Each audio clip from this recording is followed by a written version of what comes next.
Well, Jack, when we started this podcast almost 2 years ago, we watched season 19 Survivor Samoa, which is famous for a younger woman, Natalie White, riding the coattails of a villain, Russell Hantz, to the end and later beating him. And on that season, Natalie led one vote in the early merge, the Eric Cardona blind side. And then she kind of takes the back seat. And after this episode of Survivor 47, I think we could be seeing a similar trajectory right now with the most invisible person on the cast in Genevieve. This episode was that of a silent assassin. I had no clue who Genevieve even was before this week. I made a TikTok making fun of Genevieve because she was essentially a missing person. And now I think you could consider her a real contender for this season of Survivor. But we'll talk more about Genevieve throughout this podcast. My name is Clyde. I am the true expert. With me, as always, is the voice of the people. It's Jack. Jack, how's it going? And how do you feel about the rise of Genevieve? What's up, party people? I'll say this. I feel like Genevieve's big move here in this episode still downplays her presence on the cast. And here's why. She makes the move, right? She causes the big move. But even when she does, it is framed so heavily in those around her, right? We see her confessional, but we also see a shot of her thinking while multiple shots of Keyshawn fade across her. It's less that she's making a decision and more that we're seeing the decision being made around her. And while she does make the move, I feel like we still don't get that much from her. We get pretty far in this episode and we get a shot at one point of Teeny and Keyshawn saying, yeah, we've got Genevieve in our corner. That felt so unearned. We haven't seen anything of Genevieve playing a good social game there. And so I like that she has some agency in this episode, but like I would have liked to see more of her train of thought.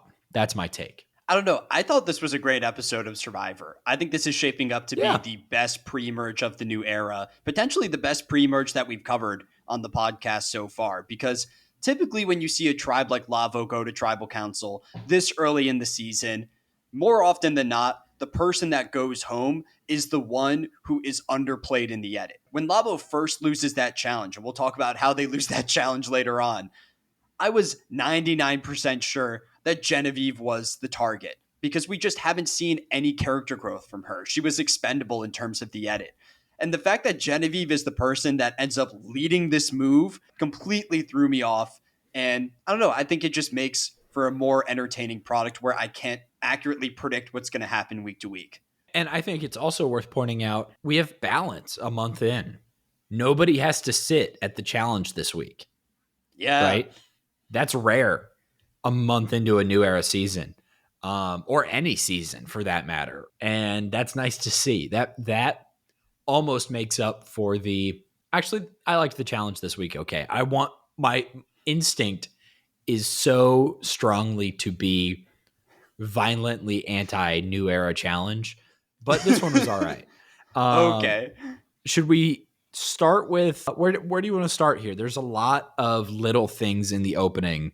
I'd want to just start with Lavo after Tribal Council because we get a lot of content surrounding Teeny that really surprised me because going into the season, Teeny was characterized as the super fan of the cast. This is the person that knows Survivor inside out. They competed on a fan-made show before going on the real thing.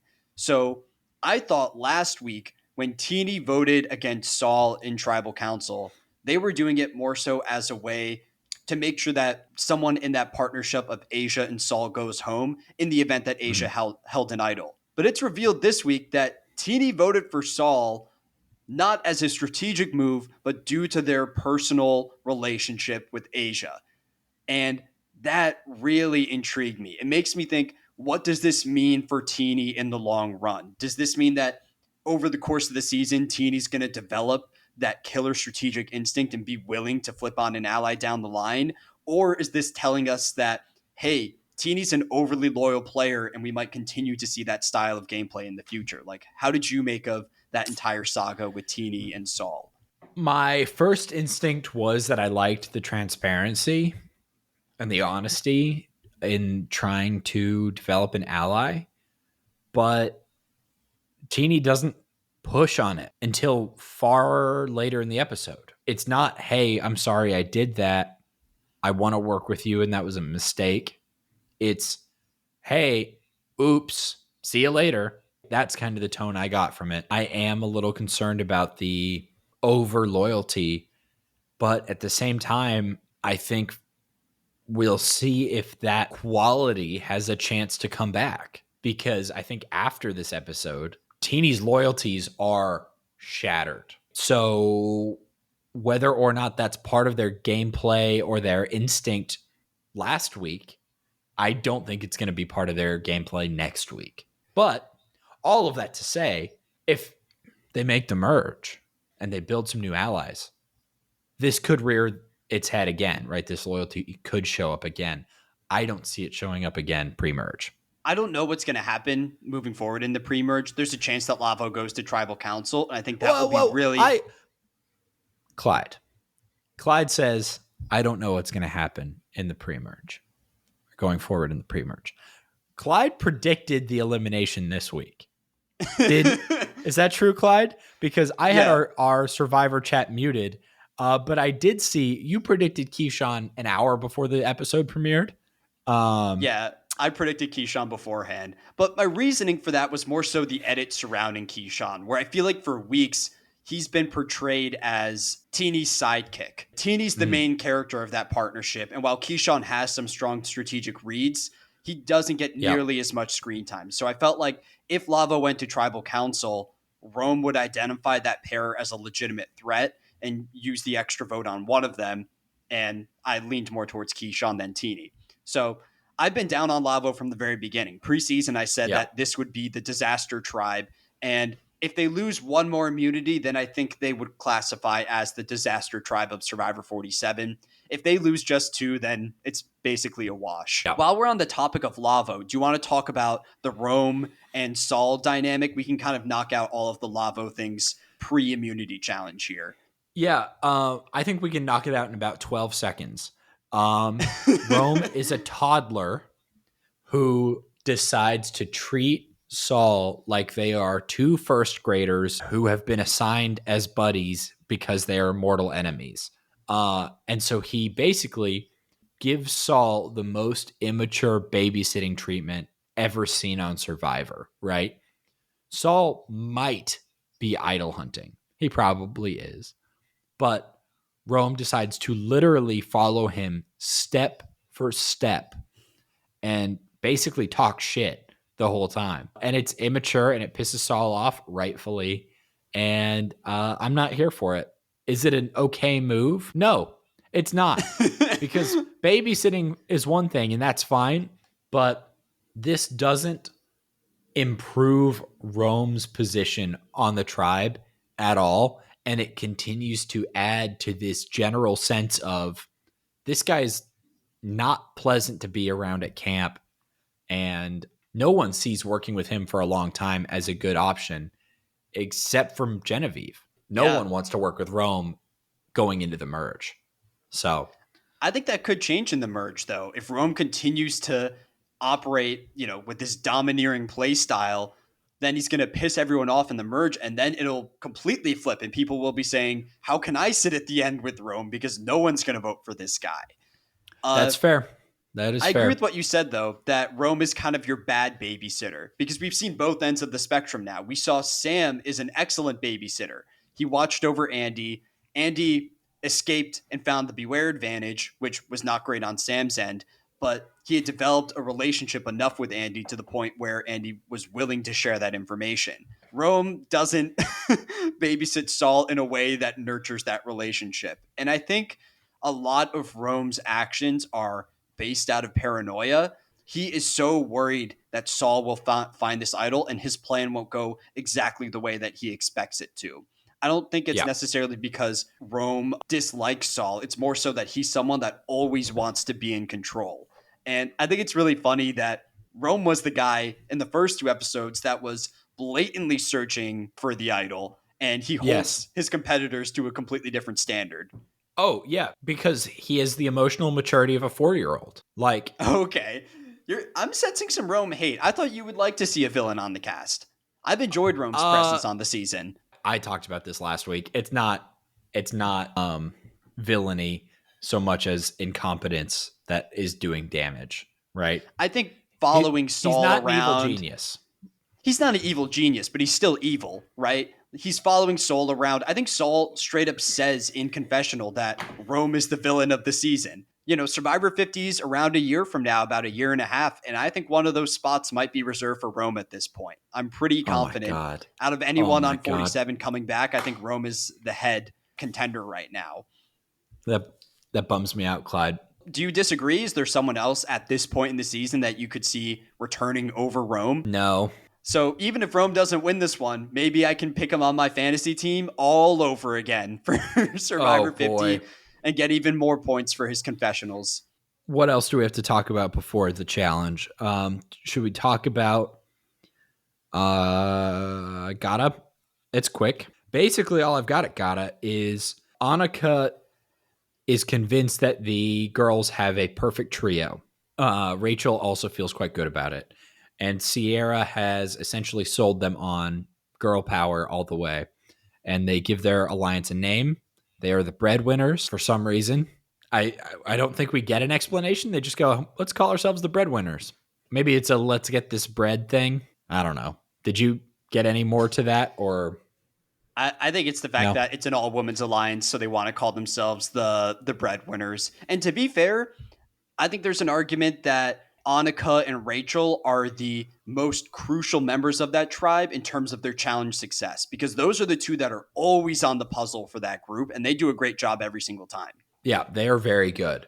But it'll be interesting to see going forward if, depending on how the Sam and Sierra vibe develops, whether or not the breadwinners continue. And if the Annika Rachel duo find success against the perceived trio of Sam, Sierra, and Andy. So Sierra is operating the middle right now between these two Yeah. groups. Sierra, quick note, also on my fantasy team, and in my opinion, probably playing the best game on the entire island. I feel like everyone in that tribe genuinely wants to work with her.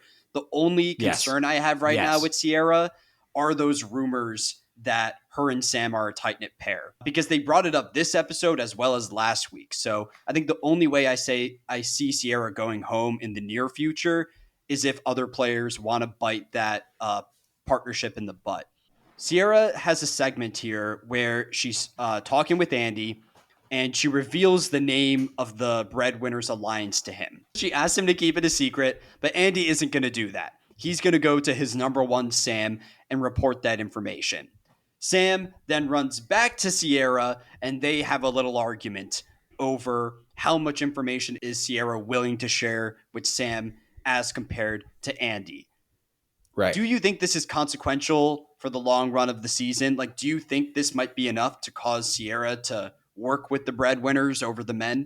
Sure. I think it is. It could be just demonstrating, right, that Sam and Sierra are not a perfect duo, right? It could just be reinforcing, hey, this is a misread on other people's part, or it could be setting up a real divide between them.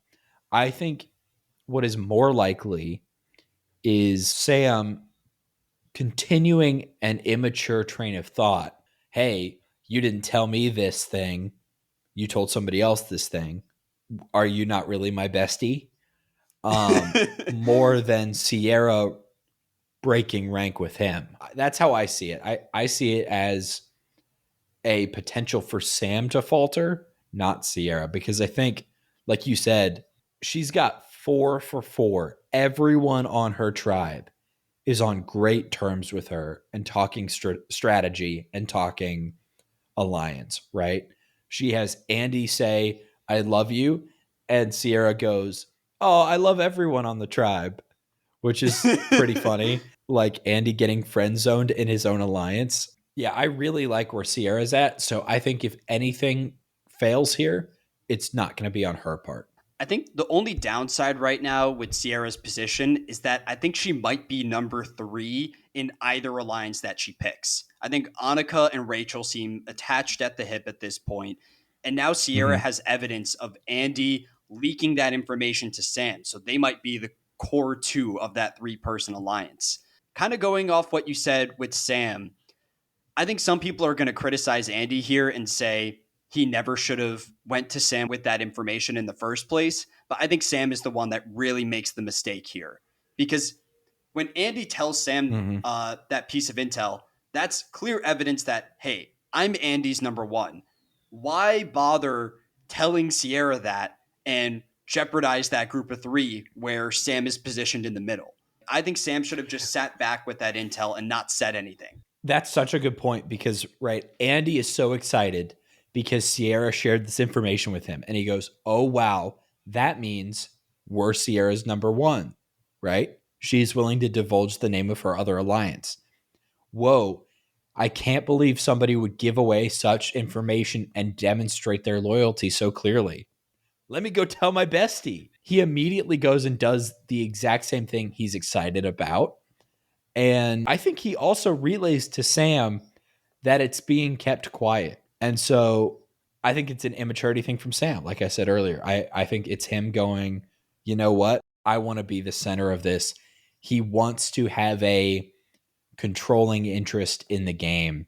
And as soon as he gets an indication that that's slipping, I think he's freaking out.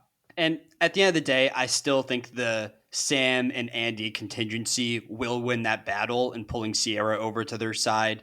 If you Yes. look at the screen time for the Sam and Andy pairing versus the Annika and Rachel pairing, it's night and day. Oh, Annika and Rachel are set up as the antagonists to the other pair. I got to be honest, this is the episode where I learned who Rachel was. So didn't realize she was a person.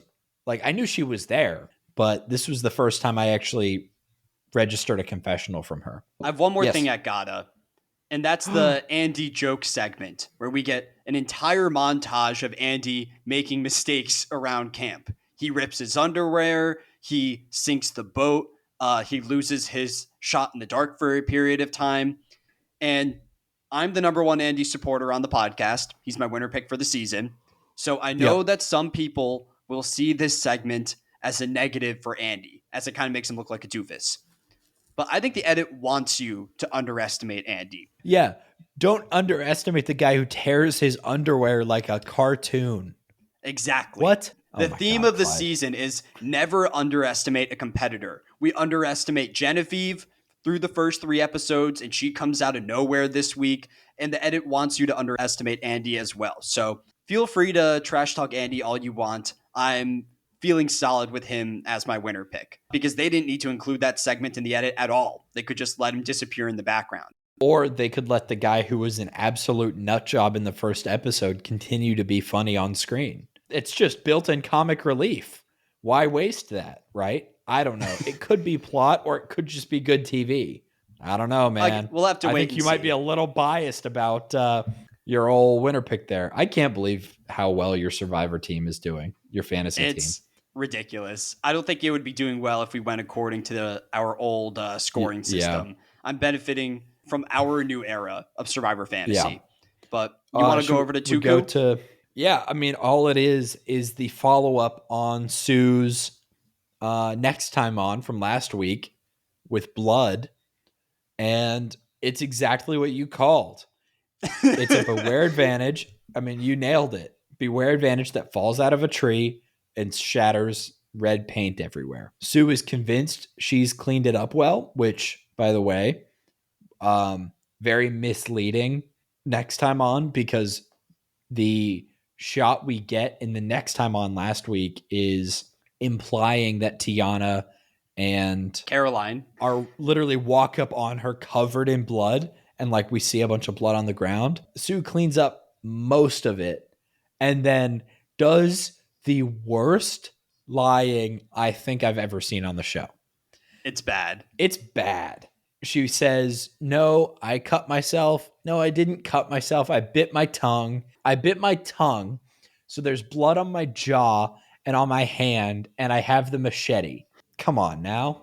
Come on now. Tiana doesn't buy it for a second, but there is definitely a moment for them where I do think they go, oh no, is the old member of our tribe struggling? Like, do we need to get her medical attention because she's like middle aged? Like, I do think there's a little bit of an ageism at first. And then they go, nope, she's just lying. She's playing the game. That would So, almost play to Sue's advantage, hyping up the "I'm old and frail" yeah. storyline. Like if I were Sue, they came up and they were like, "You've blood all over Well, yourself." I would like fake faint. That way, medical would come over, separate me from the other two, give me a chance to wash off. But I don't know if yeah. Jeff would allow that if I could use medical as a part of my lying on the show. I mean, that could work for her if she hadn't decided to lie about her age in the second worst lie of the season because she's in her mid 50s She's and she said, 58, I think. oh, late 50s and says she's in her mid 40s. I'm not great at determining people's ages by sight, but she's had enough plastic surgery. I would never perceive her as a woman in her 40s. Yeah, I don't know who she's fooling. And She believes that everyone is fooled by her lie. but that she's also a grandparent, right? She's open that she's a grandparent at 45, which is pretty young for grandparents, right? And it feels like we're only seeing her lie to Gabe and Kyle because Tiana and Caroline wouldn't fall for it or aren't falling for it. Yeah. Yeah. Sue is one of the most like interesting people for me to analyze from an editing perspective because I feel Mhm. like we see a lot of Sue on Tuku, but I don't think she's always presented in a very positive light. Like Yeah. last week, she doesn't believe Kyle when Kyle approaches her and says that Gabe thinks you're a goat. And this week she can't keep the idol a secret. So Right. I don't know what this really means for Sue in the long run. I will say, I think her relationship with Gabe is very interesting because time and time again, we keep getting these confessionals from Gabe where he makes a statement and he's immediately proven wrong. Yes. Last week, he Yes. says, I'm going to rope in Kyle. He's going to want to work with me. He's basically a free agent. Kyle immediately rats him out. This Yeah. week, Gabe hops in confessional and says, Sue is still my wounded bird. She would share every piece of information with me. And she proceeds to find the idol and not share it with Gabe. Maybe she'll do it next week, right? And Gabe will be proven as a strategic mastermind. But Gabe is Yeah. another one of those players on Tuku that constantly is shown in confessional. We get his perspective over and over again, but he's also wrong.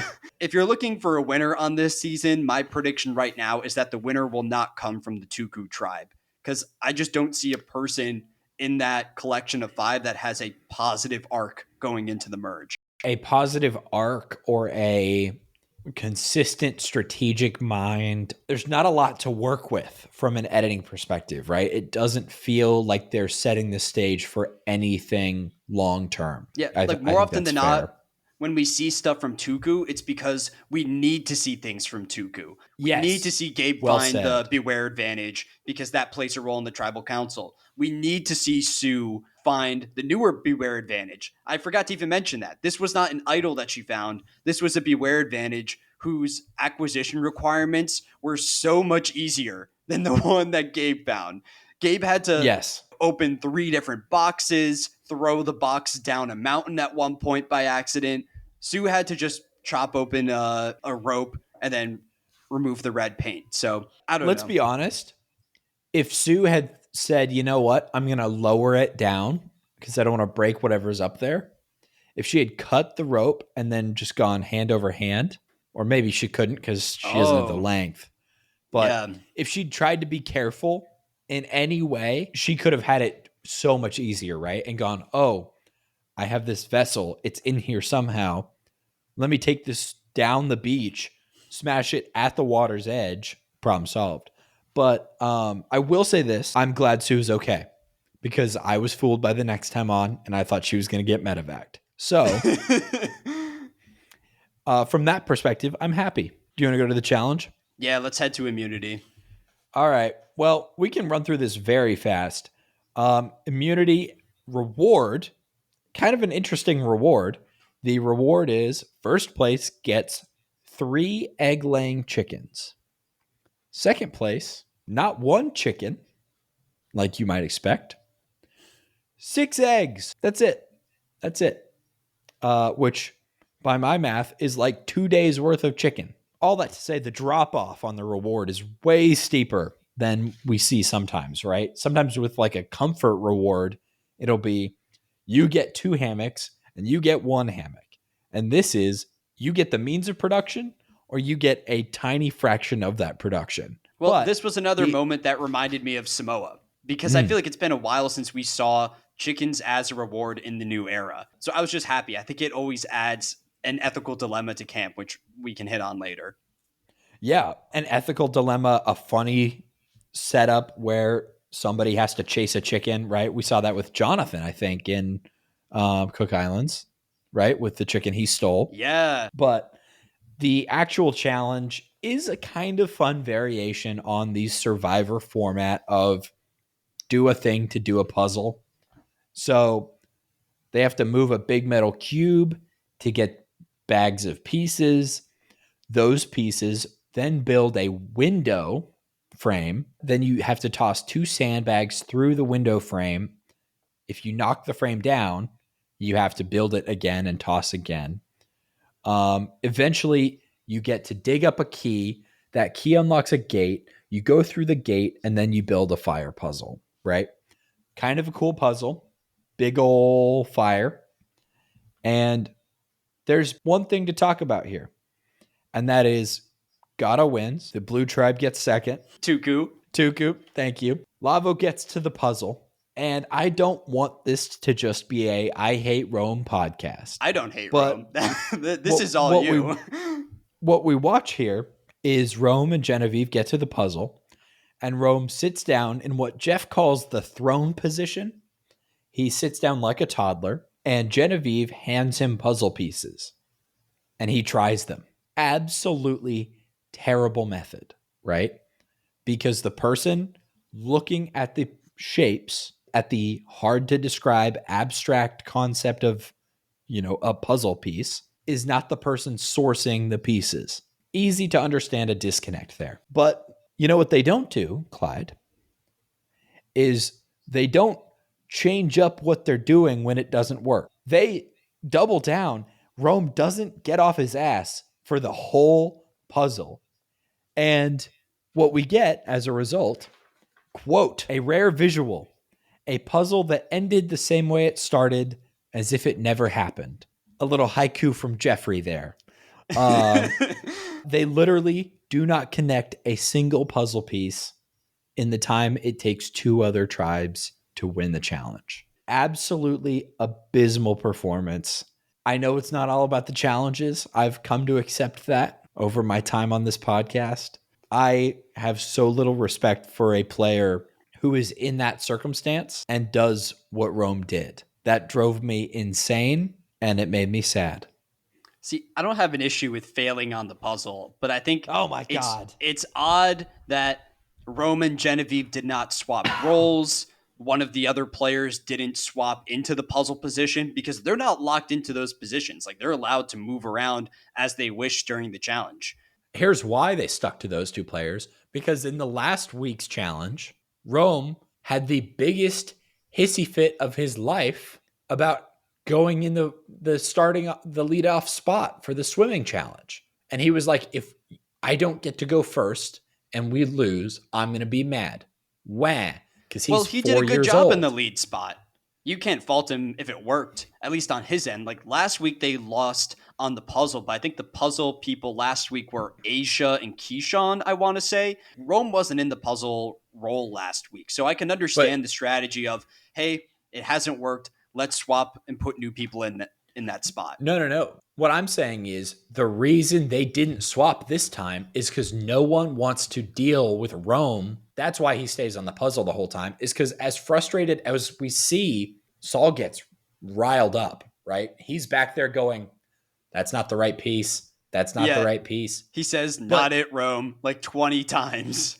Yeah, but that's all he can do because Rome's not coming out, because he's in the sandbox sitting like a toddler and he doesn't want to go home. Playtime's not over for Rome. I saw theories online that Rome and Drives me nuts. Genevieve threw the challenge originally to knock out Saul, which I think had some interesting ideas behind it. It would kind of make sense that if they were to throw the challenge, it would be the two of them leading the charge.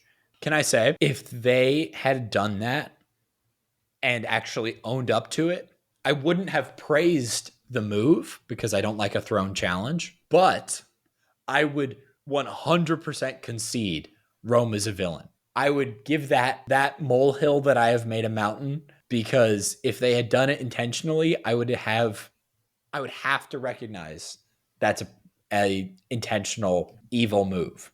I don't think they threw it, because if Rome threw a challenge and he's trying to pull the strings behind the scene, you know that we would get a confessional from Rome of him diabolically laughing and explaining every step of the way. And he never owns up to it. So I'm under the impression that it was a genuine loss on their part. But once Lavo loses the challenge, we get a journey, another journey, back-to-back weeks. Because Gata got first place in the challenge, they get to select 3 people for the journey, and they choose Andy, which I thought was an odd pick, because if Andy is seemingly the bottom player of the tribe, why would you send him on a journey where he could potentially acquire an advantage? Like, I'm surprised Annika and Rachel allowed Andy to go on that journey.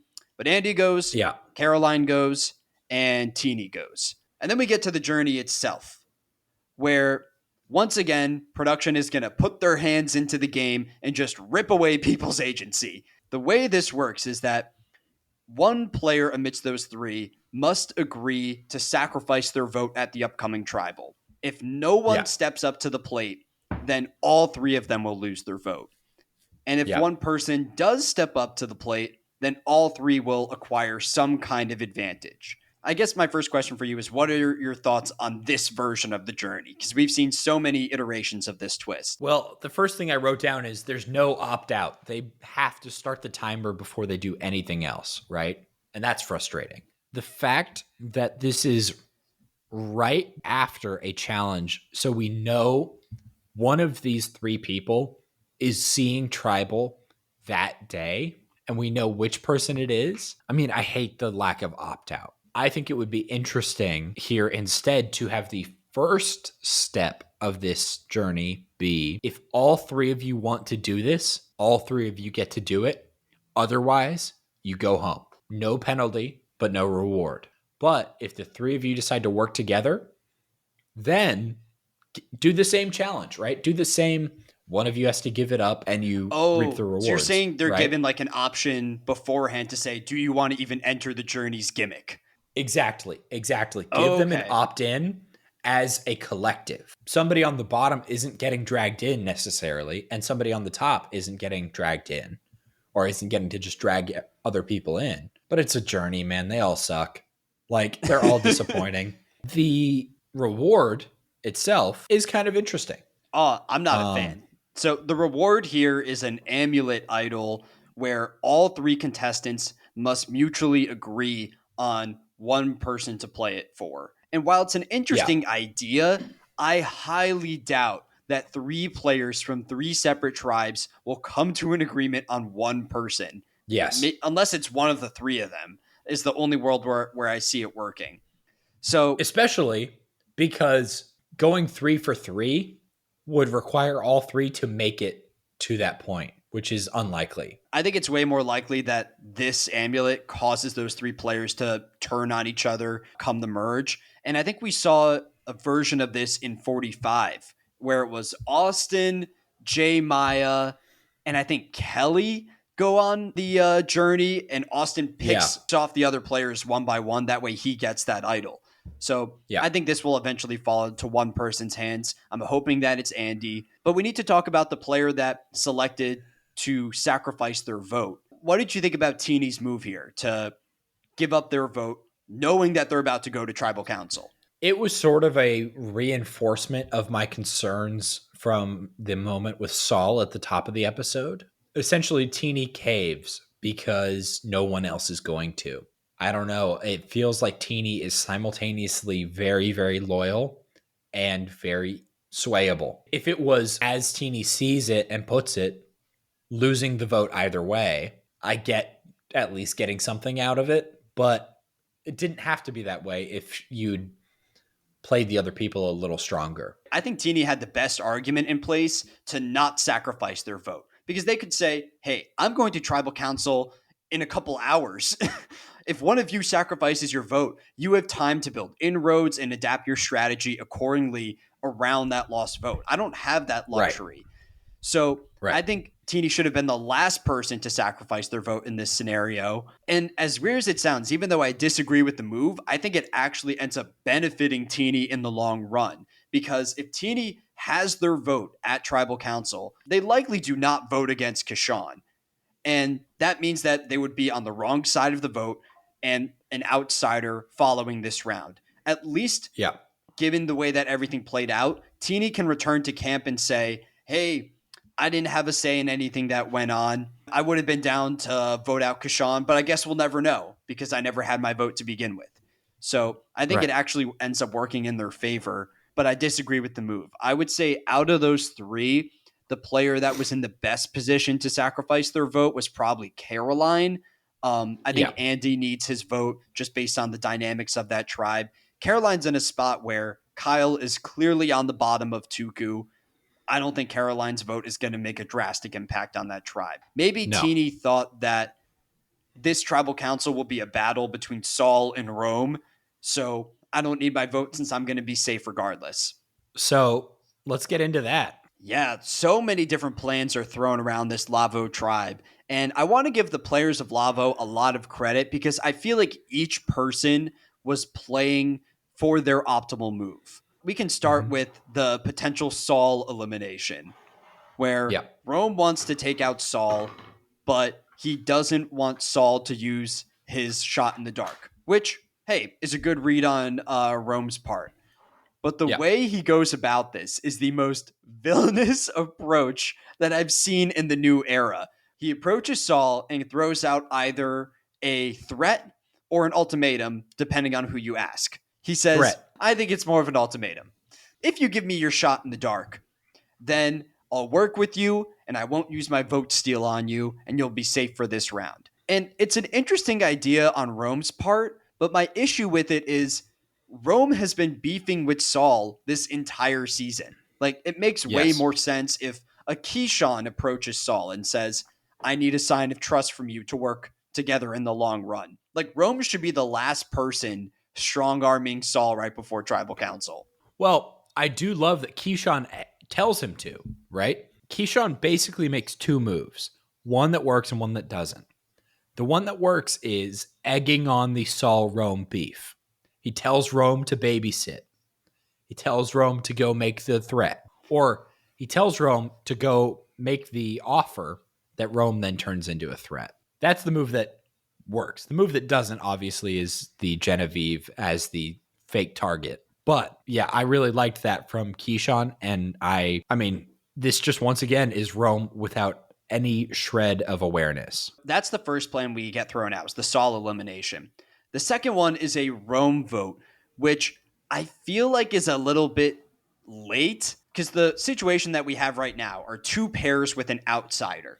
So Right. if you vote out the outsider and Saul, then you have these two pairs potentially gunning for each other in the next tribal council. You're looking at a potential tied vote. Maybe Rome still has its vote steal. So it's a scary scenario if you vote out Saul here. So Keyshawn realizes, hey, let's just stay in power, break up that other pair, and vote out Rome because we know Saul's going to be on board with this. To take away some credit that you just gave to Keyshawn, he doesn't see it as two twos and Saul in the middle. He sees it as Keyshawn, Teeny, and Genevieve and wanting to clear out Rome and pull in Saul. And so he tells Genevieve, we're going Rome. I don't think anybody is picking up on the Rome and Genevieve bond to the full extent. Teeny and Keyshawn have that moment I mentioned earlier where they think Genevieve's in their corner. So I don't know. I don't think it's a we need to weaken this duo. It's let's get rid of Rome. He's annoying, and we'll do it with Genevieve. And I think that's part of the puzzle that we've been missing in the edit. As far as we know, Genevieve has been tightly aligned with Rome, but we never saw Genevieve's close connection with Keyshawn and Teeny Not prior to once. this episode. So that felt like it came out of nowhere. But then we get the final shot, the final decision, where Genevieve comes out from the shadows, where she's been hiding for the last 3 weeks, and says, Yes. if Keyshawn's using my name as a decoy vote, that means he doesn't actually trust me. We get that shot that you mentioned earlier of Keyshawn's face on both of her shoulders as she's reflecting on him and thinking about flipping the vote against him. Pretty great shot, I will say. It's fun. It's fun. And this came out of left field for me. I did not expect Genevieve to stand up and take action here because even No. earlier in the episode, when she's told the Rome plan, I think she says, oh, yeah, I was told the plan. It's great. Like everything in the edit had been presenting Genevieve as this passive player that was just willing to go with the consensus plan. Another small move that she makes that I really respect is at this point, the consensus plan is to take out Rome. She tells Rome that information, and instead of saying, let's flip the vote on Keyshawn, she kind of lets Rome come up with the idea on his own. And she asks Yes. him, so what do you want to do next? I think Rome believes that he is the head person in directing this move. Oh, of course he does. Of course he does. I'll say this. I kind of like this edit too. I kind of like that she came out of nowhere for this one. That was the fact that she was so absent and then to have this incredible upswing, kind of fun. I like it. So you want to go to tribal council? Yeah, I actually want to throw one thing out that I missed. I forgot to mention earlier. It's not an animal shot, it's a casting call shot. Did you notice Yeah. this week's Apply to Be on Survivor is Jeff putting in a single puzzle piece to the puzzle that Rome failed to put in. Absolutely delicious. Thank you, Mr. Probst. Fantastic. No notes. Perfect. I want to see the behind the scenes of making that promotion. Like, did Jeff look at all the puzzle pieces, immediately find it, and say, hey, let's get a camera over here? Or is there like 2 minutes of footage of Jeff sorting through all the puzzle pieces like Genevieve and Rome and making the same mistake until he finally gets it? Or third option, he makes a PA do it and hand him the right one. Third, Yes. most likely option, somebody else does the work and Jeff walks in. Yeah, But the PA gets on their knees, holds up the puzzle piece, and says, Mr. Jeff, my liege, your piece. I will say, when I opened up Paramount Plus to watch this episode, on Paramount Plus, it has like the name of the show, the name of the episode, the play button, and then underneath it says starring, right? For Survivor, it's just starring Jeff Probst, which is hilarious to me. Like, you know, Star Trek The Next Generation, it's LeVar Burton and Patrick Stewart and all these great actors. Survivor, just Jeff. I love it. But Tribal? Tribal, I don't have a ton of notes in terms of the actual discussion. So, big thing to note from Tribal is that Rome uses the vote steal. He plays it on Keyshawn, and Keyshawn goes home in a consensus vote. It's 4-0. Even Soul flips his vote over to Keyshawn at the last second. And I want to know your thoughts on Rome playing the vote steal here. Do you think that was the right move by Rome? I think when you look at the numbers, right, you've got a 2-2 Genevieve, Rome versus Saul and Keyshawn, and Teeny doesn't have a vote. I think you need to Well, use the now vote that I'm steal saying it out here. loud, yeah, wait a minute. Because at that point, it seemed like Keyshawn and Soul were both dead set on voting against Rome. So if you don't use the vote Yes. steal, it's a 2-2 It's split. going to rocks. It's a revote. Yeah, it's still tied. And then your potential rock drawers there, if it's tied on Rome and Keyshawn, are Soul and Genevieve. Right. And who knows what happens in that situation. So I think you kind of need to use the vote steal unless you want to risk that 2-2 split. This Lavo tribe had so many iterations of their plans that it got to a point where I was like, I don't think he needs to use it. But then on the plan they actually ended up with, he did need to use it. Like, I had the idea of maybe you use the vote steal on Soul and use that vote against Keyshawn just to have a little bit of distraction. But I think by stealing Keyshawn's vote and using it against him, in a way, it's Rome telling Soul, hey, I hear your call. we're not voting you out. Like, I think Sol went into that tribal council expecting to vote for Rome. And then once Keyshawn's vote got stolen, he knew, okay, the dynamics have flipped. Yeah. I need to vote for Keyshawn now. So I think Rome got his way at the end of the day. You can debate on whether or not this is a good move for him, because on one hand, you avoid that 2-2 split if you take out Sol, but at the same time, he's keeping his biggest enemy in the game.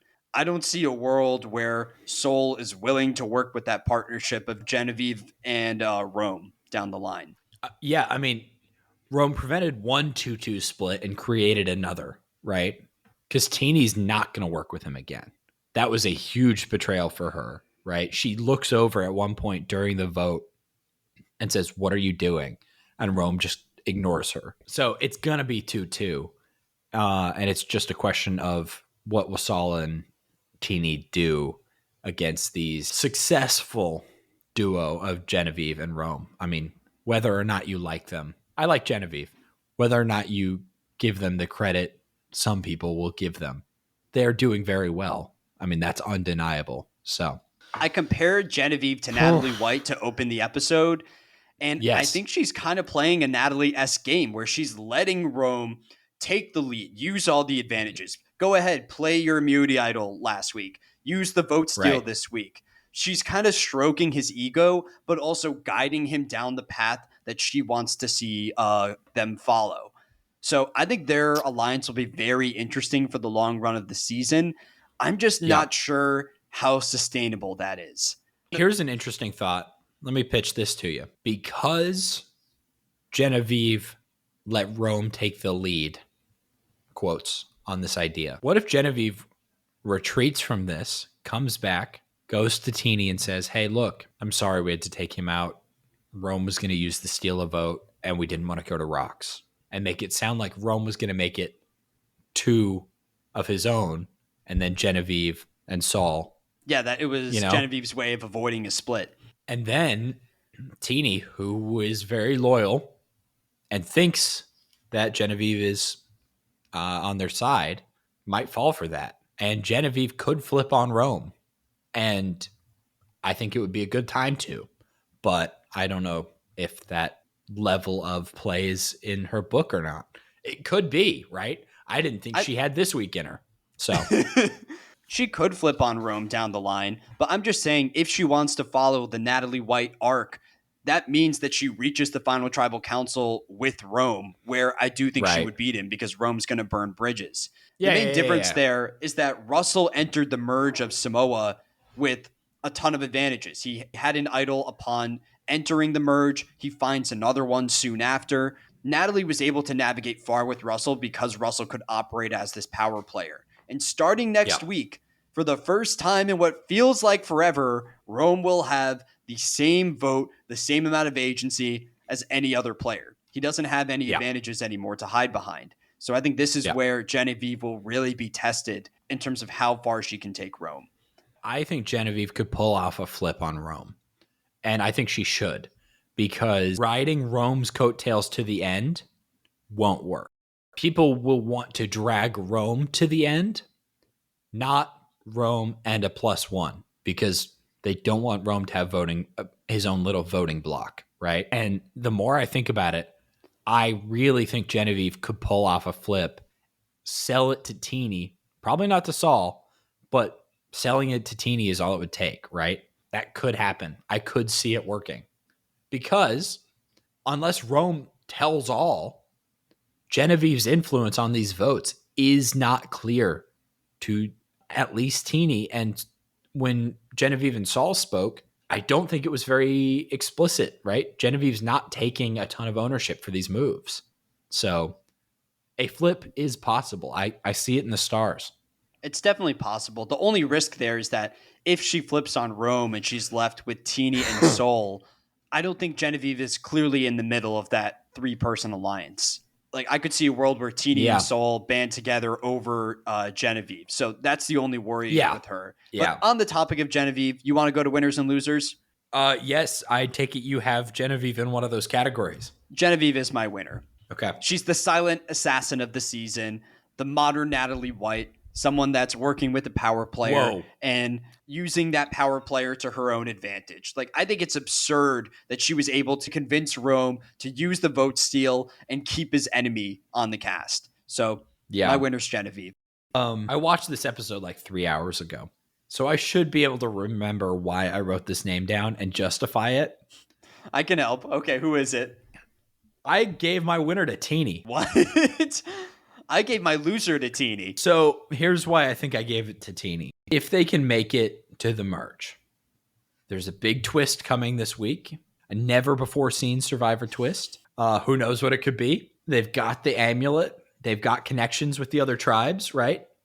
Making the merge could, things could still look up. And I do see a path for survival for Teeny, right? The merge can't be that far away. We're down to 14. Yeah, Right? Mergatory historically happens at Final 13. So we're close. Like next week, We're close. the never before seen twist could just be a Mergatory at Final Mergatory. 14. Yeah. I doubt it. It's probably some other complicated twist. Or next week could be a double elimination at 14 and then Mergatory. I don't know. I feel like I was just giving it to Teeny because I see a path to survival and then thrival. Ooh. Right? I can see Teeny surviving the tribal stage and making it to the merge. Pretty significant asset in their pocket. Not that the amulet will necessarily work, right? I'm not saying that. I'm not saying it's an incredible advantage. I do think what it does is it inherently creates potential for some automatically created alliances at the merge. And Teeny's going to need friends on other tribes. And this could be the way to get them. Like if the worst case scenario plays out and the Rome Genevieve contingency takes control of the tribe and votes out Soul, at least now Yeah. Teeny has other options if she wants to back out. So I think from an editing perspective, Teeny's a winner because I feel like we learn a lot about the Lavo tribe through their eyes. They're probably the biggest narrator of that group. But from a gameplay perspective, Teeny's the loser for me because that's fair. I disagree with their decision to sacrifice their vote. I would need to run the numbers on it, but I wonder if they had their vote in that tribal council, if things could have swayed differently. I think it probably would have been the same. There would be 3 votes in favor of Rome, but if Rome uses the vote steal, that group takes control. So I don't know. I just don't feel great about Teeny's position. When that original Lavo tribe started and you looked at the group of 6, you could say that Teeny's 2 closest allies were Aisha and Keyshawn. And the first 2 people voted out of that tribe were Aisha and Keyshawn. So I think Teeny will probably make it far based on what the edit is showing us, but I don't think it's been a particularly impressive game up until this point. Yeah, I think that is, I think it's fair. I think it's very fair. And honestly, my Teeny winner pick is quite the stretch. But who's your loser then? Is it Rome? It is Rome. He's got nothing. Okay. There's nothing left in his pocket. We talk a lot about the journeys being Mario Party, but in this case, he's in Mario Kart and his 2 items have been used up. His little top corner circles are empty. And so that's a little gaming reference there for Rome so that he can understand what I'm talking about. I don't think anybody on that tribe, maybe with the exception of Genevieve, likes being around him. We get enough stuff even from Genevieve talking about Rome's negative camp life presence that at some point he's going to be an easy boot or a goat. Dishonorable mention, I have 2. I named a episode this season a double dishonorable, but I'm running with another double dishonorable. One of them is freestyling. We get a segment of Sam freestyling on the Gada tribe. I don't know why, but every single week we go to Gada and see Sam do something quirky. Last week we had the segment of him naming all of the foods he's never eaten, and this week we see him attempt and fail to freestyle with the other players. So I think Sam is still... Yeah, it's okay. Even he says it wasn't that good. But we keep getting these personality segments from Sam. I think he's the head contender right now to win the season just based on the amount of content that he receives. So that's my first dishonorable. My other one is just in general gimmicks. We're 4 episodes into the season, and we have 8 voting-related gimmicks on the table. We had, at one point before the tribal council, 3 players without votes in Teeny, Annika, Yep. Kyle, 3 amulets in the game in Andy, Caroline, Teeny, and 2 idols Uh-huh. in the game in Sam and Sue. So I'm able to keep track of all of that because I do this stuff, but I totally get it. If you're Yes. at home and you have no clue, wait, who has an amulet? Wait, who has a vote? Wait, who has an idol? How long is that idol valid for? You probably forgot that Sam still has an idol that's valid for just one tribal council. It's just too much. It's too much, man. My honorable mention goes to the following information. Well, my honorable mention goes to the chicken, but here's why. The chicken was the first bird species to have its genome sequenced. How many gigabytes do you think the chicken genome is? Hold on. It's not gigabytes. It's gigabase pairs of DNA.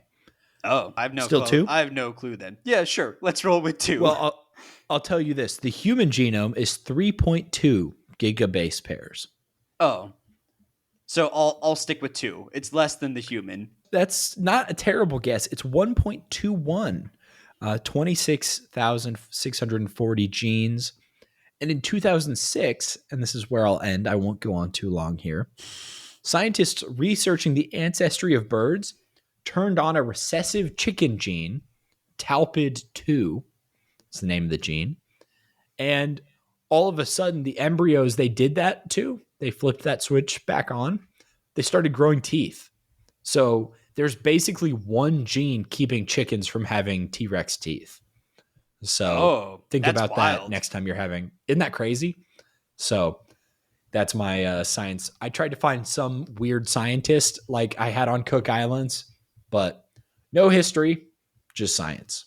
Next time you're having your eggs or your chickens, depending on how much of a winner you are that day, think about they could have been dinosaurs. That concludes the episode. We're 4 episodes in to Survivor 47.